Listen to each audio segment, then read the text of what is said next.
Perguntas que merecem ser respondidas pelas testemunhas de Jeová. Hoje nós vamos analisar as publicações da Associação Torre de Vigia e depois nós faremos uma ou duas perguntas para cada assunto que iremos analisar aqui no decorrer deste vídeo. São perguntas que toda testemunha de Jeová deveria responder, ou pelo menos tentar responder. Sem mais delongas, vamos direto ao primeiro assunto, pois serão vários temas a considerar aqui. O esquema será: faremos a leitura e depois faremos uma pequena introdução e depois a pergunta. Eu peço a gentileza e com todo respeito que você deixe o seu comentário com a resposta para cada pergunta desse vídeo. Vamos ver o que as testemunhas de Jeová têm a falar nestes comentários aqui embaixo? Combinado? Vamos lá então? A primeira argumentação. A Sentinela de 1º de agosto do ano 2000, na página 6, na parte marcada aqui, diz: Jesus não só ficou de olho atento nos seguidores ungidos dos seus passos na terra, mas usou-os também para transmitir a verdade como escravo fiel e discreto, desde o derramamento do Espírito Santo no Pentecostes de 33 era comum. E agora vamos para a Sentinela de 15 de maio de 1997, na página 12, no parágrafo 14. A parte sublinhada diz: obedecendo a estas palavras, os cristãos ungidos têm servido qual porta-voz de Jeová desde o Pentecostes de 33 era comum até agora. Vamos ver então outra sentinela, que segue. É a Sentinela de 15 de maio de 1995, na página 16. No parágrafo 6, na parte sublinhada, diz: não possuímos um quadro histórico nítido sobre como os da classe do escravo fiel e discreto existiram e serviram durante os séculos após a morte dos apóstolos do amo Jesus Cristo. Aparentemente, uma geração da classe do escravo alimenta a próxima geração dela. Vamos analisar outro livro, outra publicação da Associação Torre de Vigia. É o livro O Maior Homem que Já Viveu, no capítulo 10, que diz assim: o escravo com 10 minas representa uma classe ou grupo de discípulos que existe desde o Pentecostes de 33 era comum até hoje e que inclui os apóstolos. Vamos fazer uma introdução. Se o corpo governante existe desde Pentecostes de 33 era comum e vem alimentando um escravo fiel e discreto um após o outro até os dias de hoje, fica a pergunta: então, quem foi o escravo fiel e discreto ou prudente que alimentou Charles Taze Russell? Lembrando que Charles Taze Russell foi o fundador da denominação chamada Testemunhas de Jeová. Esperamos a resposta. Vamos então agora para a segunda argumentação, essa falando sobre o nosso Senhor Jesus Cristo. Vamos ler 3 relatos da sentinela e depois um relato de um livro e então vamos comentar. Ok? Vamos lá?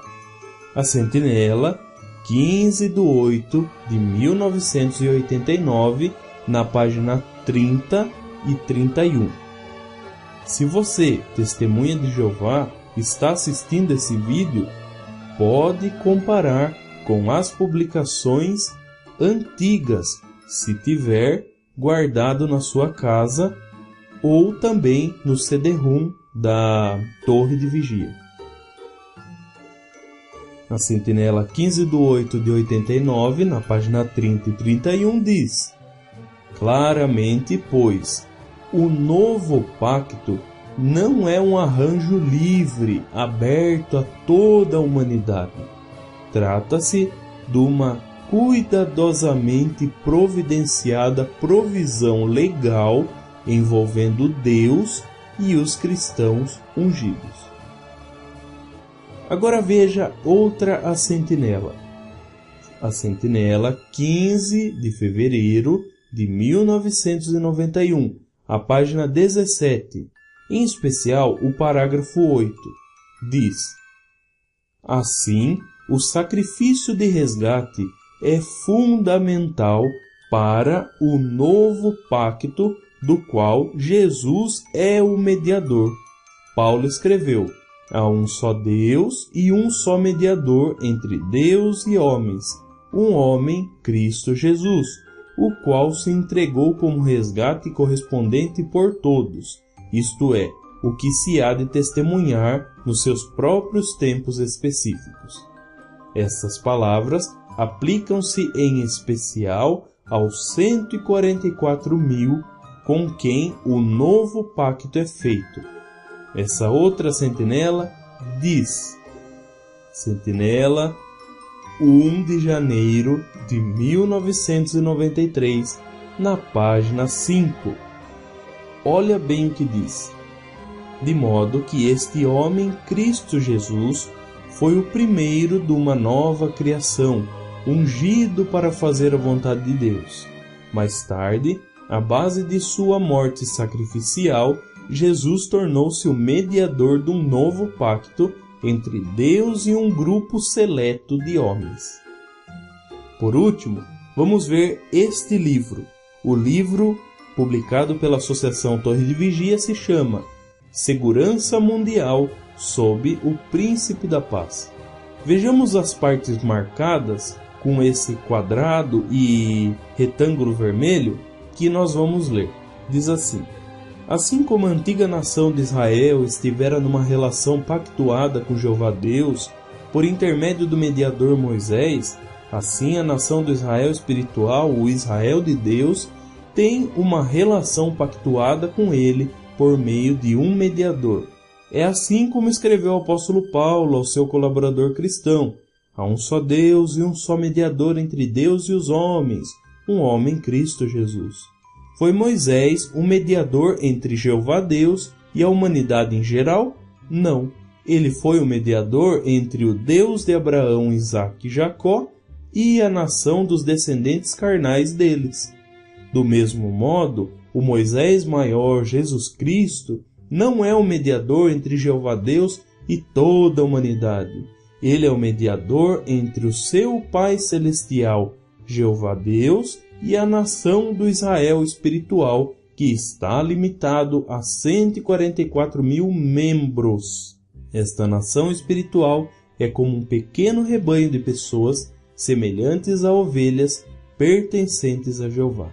Vamos ler então a passagem de 1 Timóteo, capítulo 2, versículo 5, que diz assim: pois há um só Deus e um só mediador entre Deus e os homens, um homem, Cristo Jesus.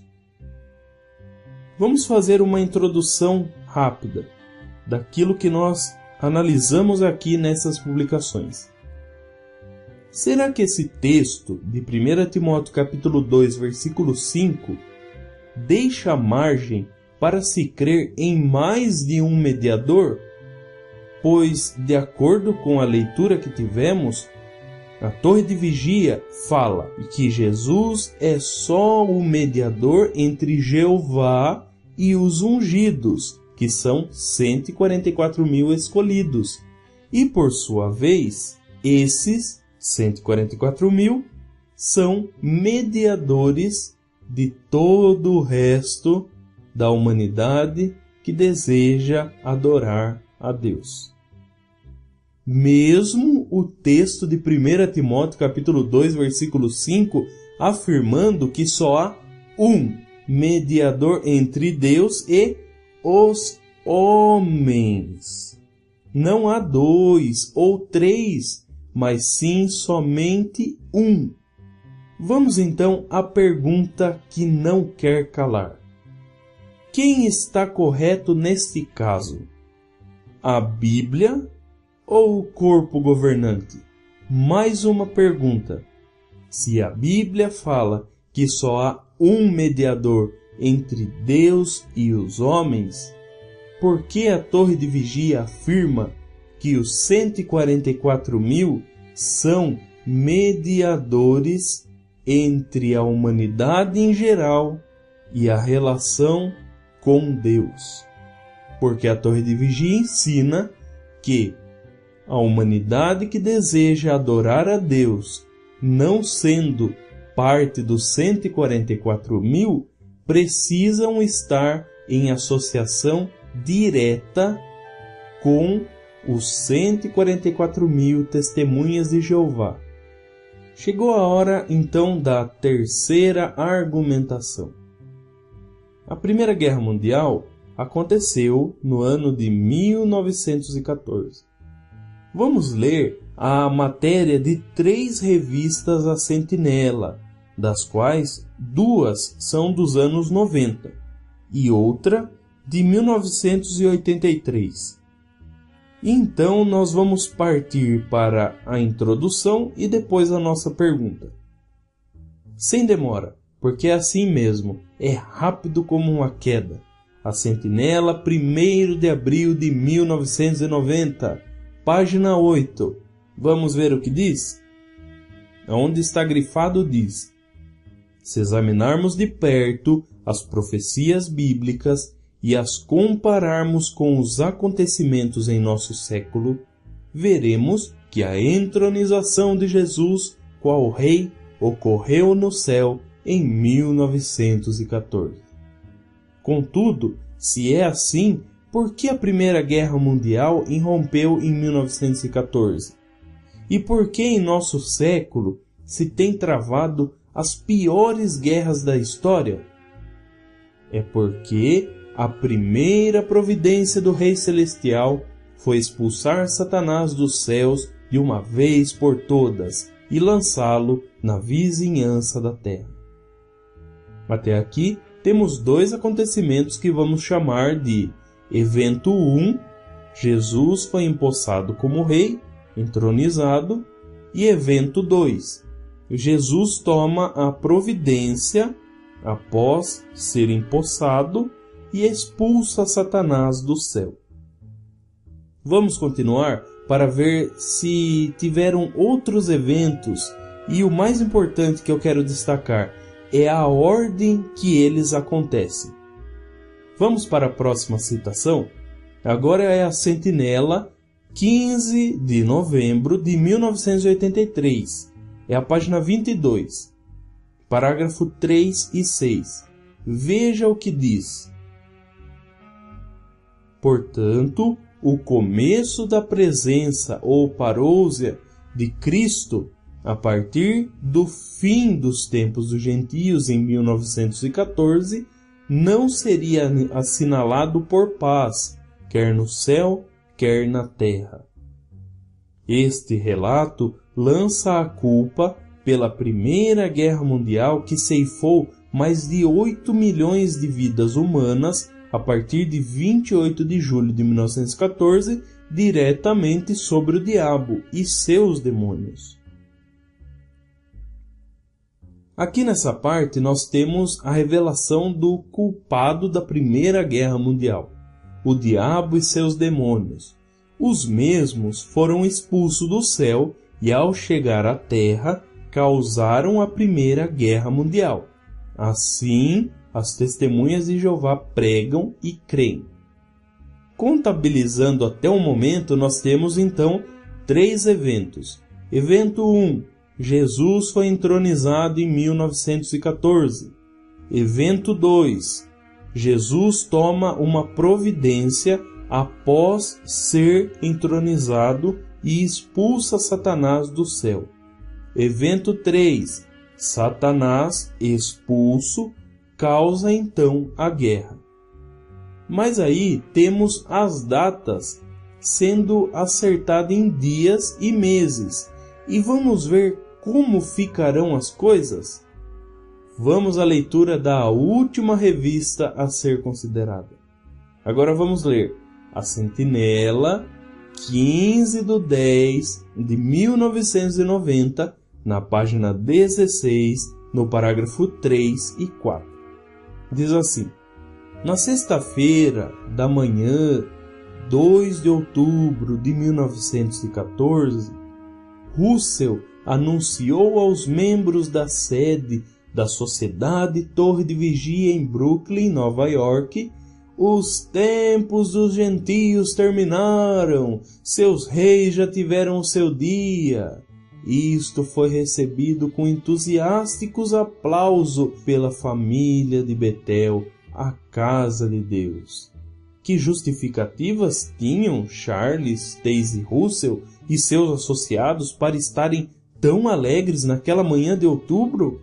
De onde vem a expressão tempos dos gentios?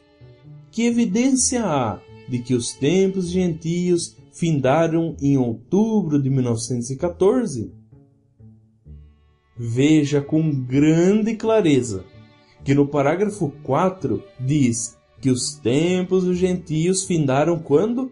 Em outubro de 1914. Para ser mais preciso, 2 de outubro.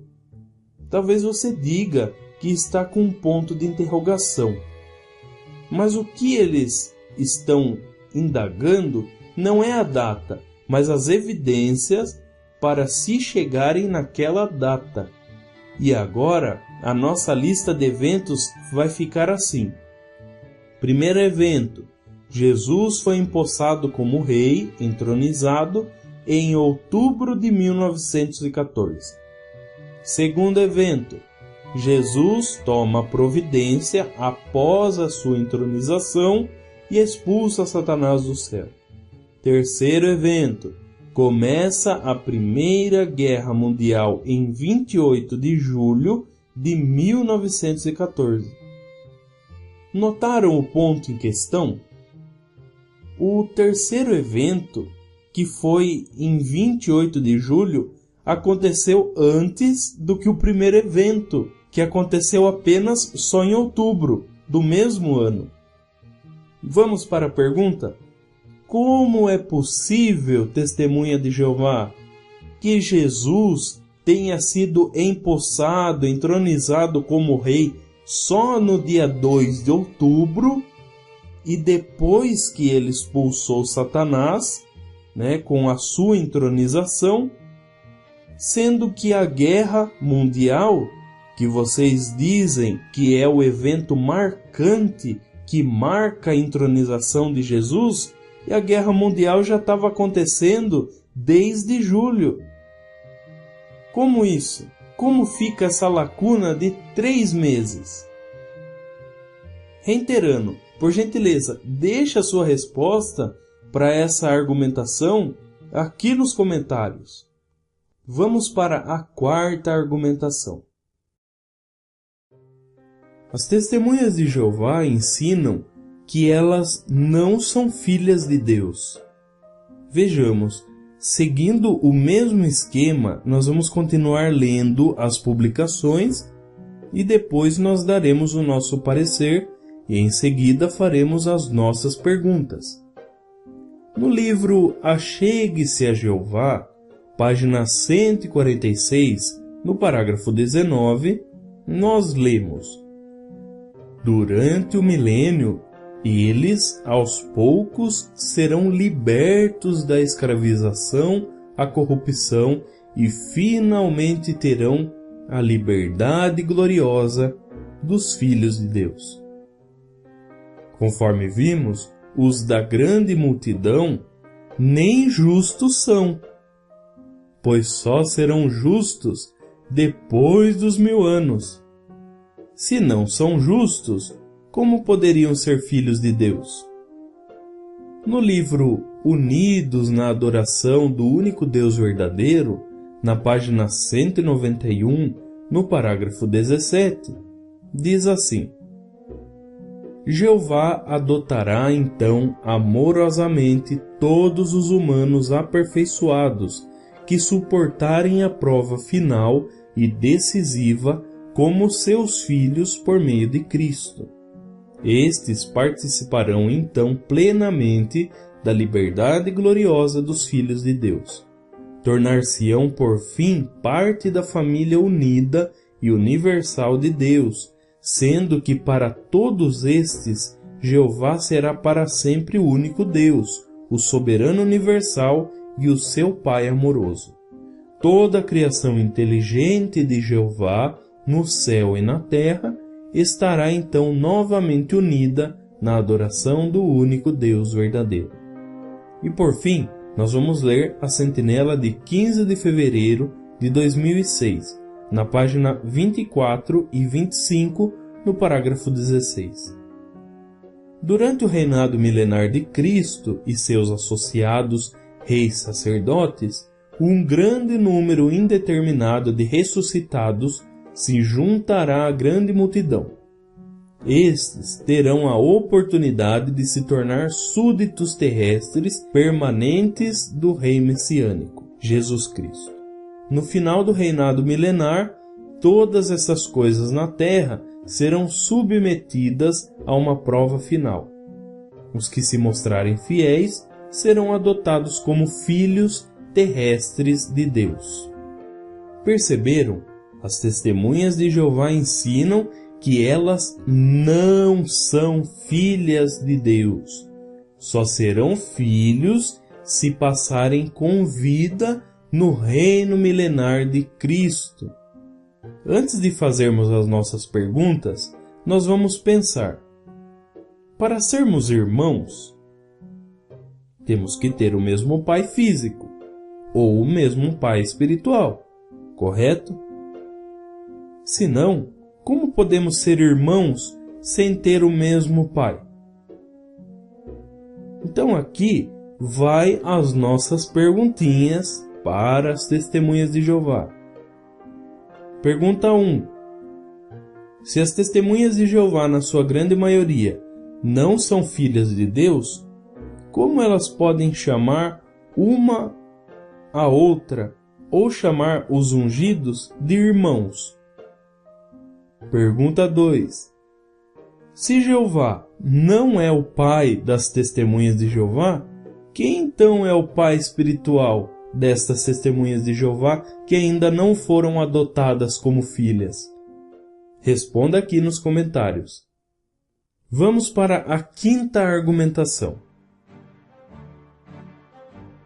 Canal para entender a Bíblia. Segundo as testemunhas de Jeová, 7 membros dos ungidos são o escravo fiel e discreto, ou corpo governante da organização religiosa atualmente. Veja as declarações abaixo das testemunhas de Jeová. Vamos ler alguns artigos de A Sentinela e vamos fazer no final as nossas considerações. Vamos lá? A Sentinela, 1º de outubro de 1994, na página 8.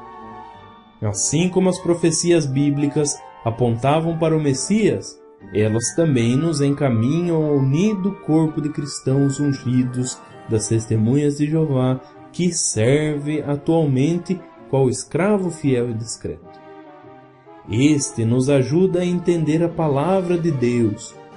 Todos os que desejam entender a Bíblia devem reconhecer que a grandemente diversificada sabedoria de Deus só pode ser conhecida através do canal de comunicação de Jeová, o escravo fiel e discreto. Outra revista, vamos lá. Na Sentinela, 1º de agosto de 1982, página 27.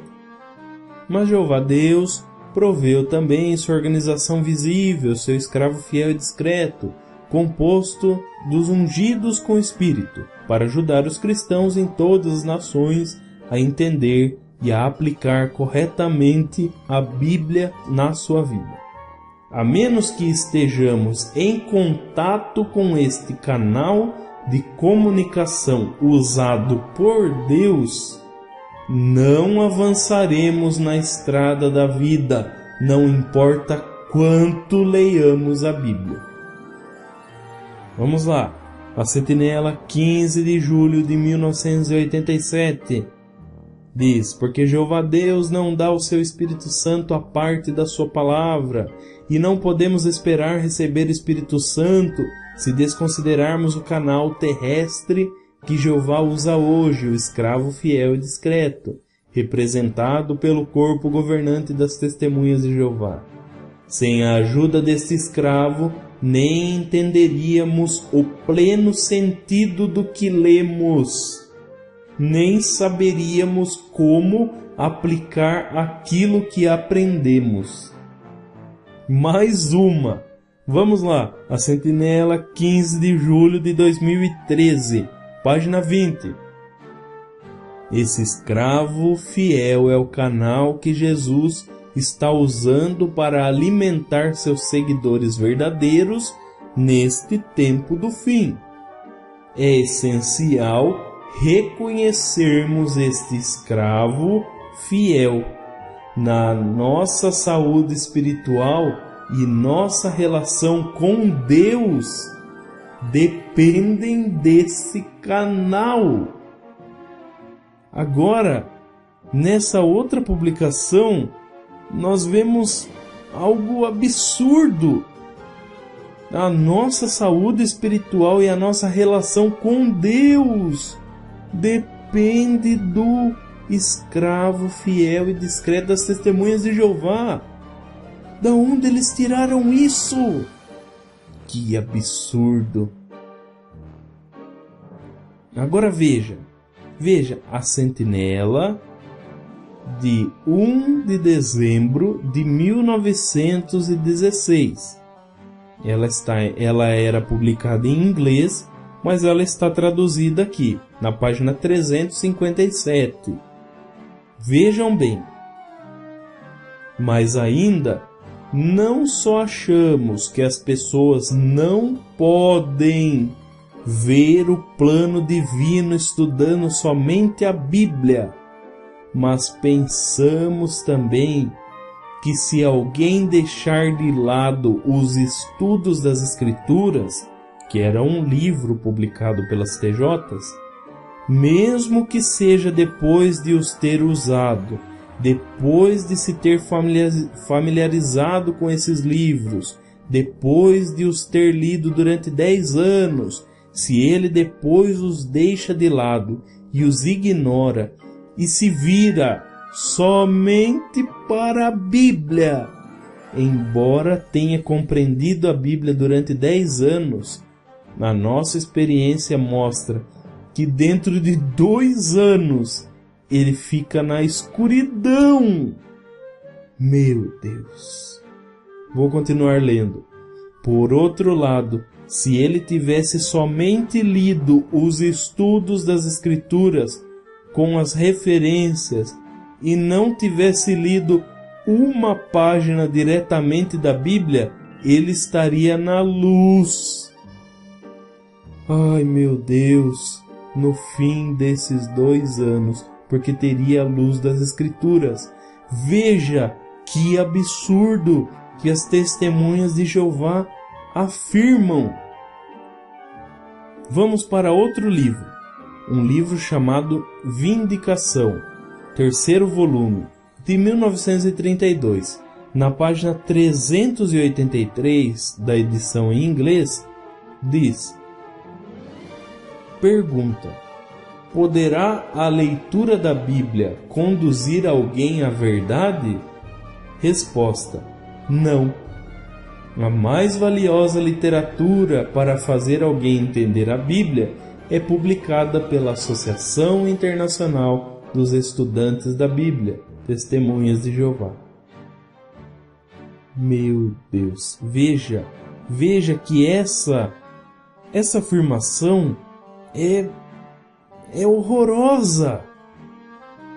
Veja outra revista, Na Idade de Ouro, de 27/7 de 1927, na página 700 e 701. Na edição em inglês diz assim: se você passar 15 minutos lendo cada um dos livros de Rutherford, terá mais prazer do que lendo a Bíblia por um ano inteiro. Veja agora a Sentinela de 1/8 de 1982, na página 27. Essa edição em português. A menos que estejamos em contato com este canal de comunicação usada por Deus, não avançaremos na estrada da vida, não importa o quanto leiamos a Bíblia. Veja que as Testemunhas de Jeová continuam com o mesmo conceito desde a primeira sentinela até hoje. Não adianta eles falarem que aquilo é livro antigo, que era uma revista antiga.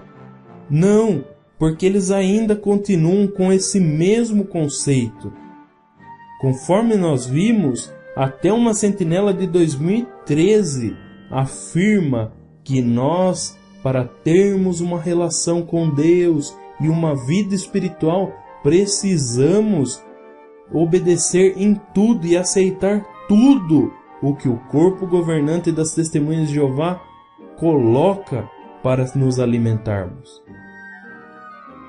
Até aqui, a afirmação das Testemunhas de Jeová é que o escravo fiel e discreto, por meio do corpo governante, é que é o canal de ligação entre você e Deus.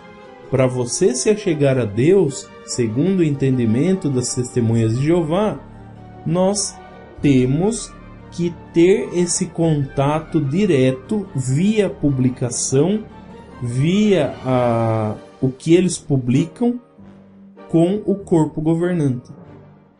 E note que eles falam que para você entender corretamente as Escrituras, você não precisa ler a Bíblia. Você tem que ler o quê? As próprias revistas publicadas pela gráfica das Testemunhas de Jeová. Isso é um absurdo. Mas a própria Bíblia, o que diz? Vamos ler alguns textos e fazer essa comparação? Primeiro, nós temos o texto de João, capítulo 15, versículo 26. Diz: mas quando vier o Consolador, que eu da parte do Pai vos hei de enviar, aquele Espírito de verdade que procede do Pai, ele testificará de mim. João 14,16 agora.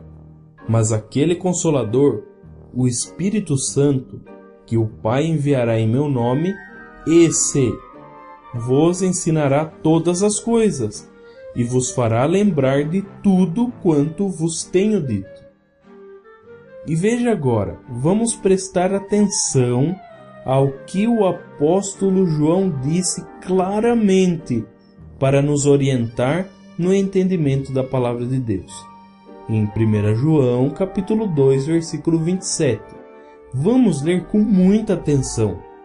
Diz assim: e a unção que vós recebeste dele fica em vós, e não tendes a necessidade de que alguém vos ensine. Olha, e não tendes a necessidade de que alguém vos ensine. Não tendes a necessidade de que alguém vos ensine. E ele continua: mas como a sua unção vos ensina todas as coisas, e é verdadeira, e não é mentira, com ela vos ensinou, assim nele permanecereis. Veja que Jesus fala que o Espírito Santo é que irá ensinar todas as coisas. Vamos para a pergunta: qual é o verdadeiro canal usado por Jesus para entendermos a Bíblia? O corpo governante das Testemunhas de Jeová, os 7 velhinhos de Brooklyn, ou o Espírito Santo do nosso soberano e eterno Deus? Coloque a sua resposta aí nos comentários.